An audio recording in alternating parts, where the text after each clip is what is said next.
ultra endurance bikepacking race, there's a long route and there's a short route.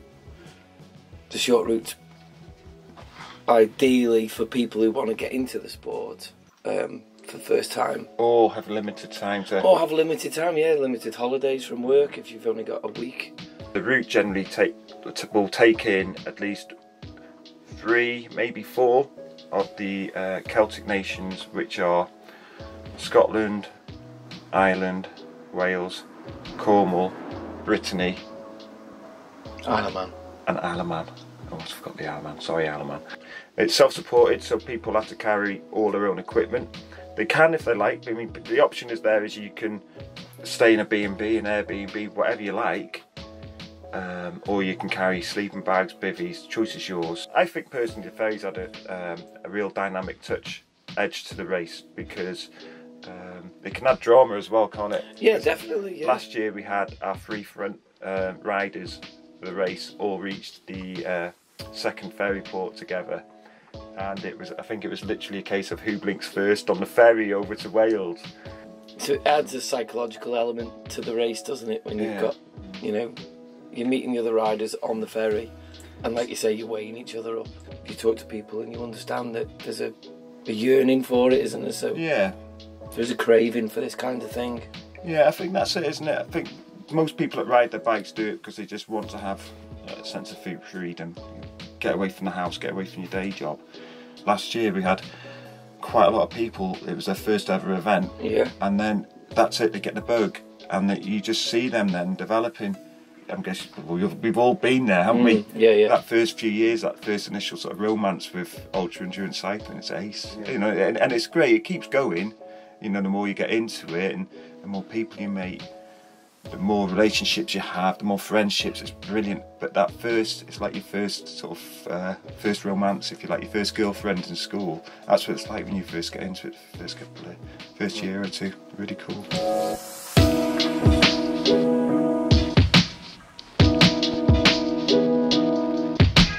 Yeah, so we've got 6 nations that we can use to decide where we start and where we finish and where we visit through. And then, so once we decide which ones we want to go to, like for the first year, knew we wanted to go to Scotland, knew we wanted to go to Ireland because it's just so stunning, and wanted to finish in Llandudno in Wales at my house. So then it's a case of go out and basically recce a route. So before we went up to Scotland, spent quite a long time researching all of the sort of cycle lanes, places to ride, looking on Instagram, looking on maps, trying to identify some like cool roads and cool locations. And then we settled on Inverness.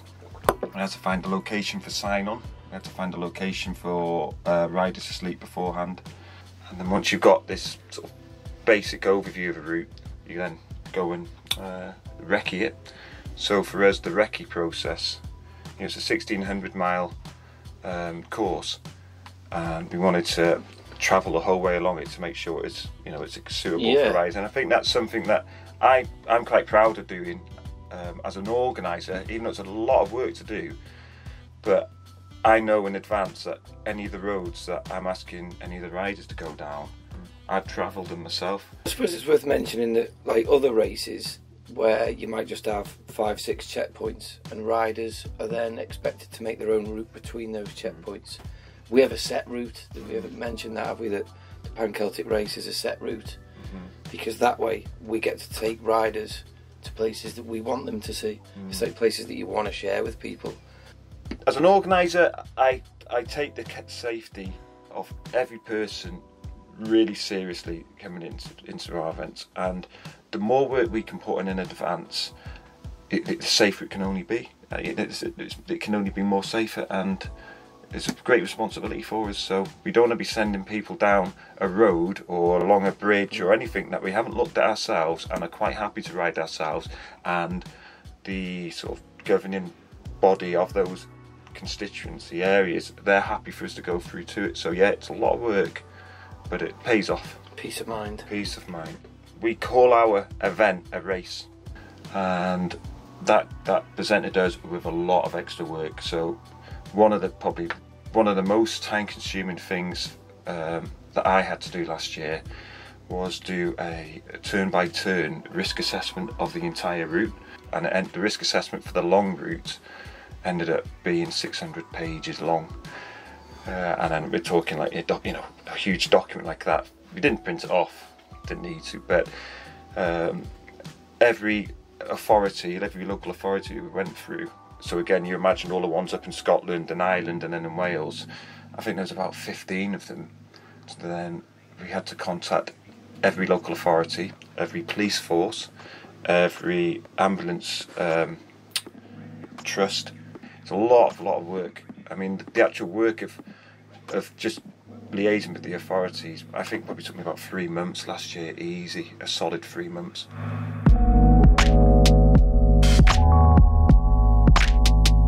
Anyone that's prepared to enter our race and is prepared to do the training and to come and ride it, experience it, then for me they become not just a participant, they become like a friend, you know, and then they become part of this extended family of riders that we've been sort of growing, haven't we? What we do maybe 3 or 4 times a year is we'll organise weekends away, you know, just 3, just turn up, but we'll have a route and we'll have some overnight accommodation, some beers, so that's great to meet people and to catch up. But it allows riders to meet one another as well, like before the event. So at sign-on, they're not all strangers at sign-on, and you know what it's like, you know yourself when you go to somewhere and you never met anyone. Yeah, it's a bit of a daunting thing. It was nice that we did a pre-race gathering, wasn't it? Mm-hmm. And that way people got to meet each other beforehand, and then it was just a case of meeting old friends. Knowing from my own experiences, when you get to the end of a race, what you really want is just some home comforts. You know, you've been living out of bins, you've been down dark alleyways. You have, you've been, you know, trying to get... You're not selling the race to anyone there. Living out of bins. That's how I like to roll, you see, when I do these races. But you know, you do that, but at the end, once you've finished it, you want some home comforts, and you want to feel, I don't know, just secure. You want that yeah. That sort of family kind of friendliness. But by having it at my house, we were able to greet every rider as they came in, you know, beer, some food. So even after the first couple of riders came home and you got the fanfare of the winners, those people went away and stayed wherever they were staying, but were still dot watching the rest of the riders, and then would return to the finish line to welcome each one home. So everybody got the same sort of treatment. Treatment that the winner probably got less treatment because he rolled in the middle of the night. Yeah. And there's probably not many people here, but then after that, there was always a group of people welcoming people home, which that was really nice. Yeah.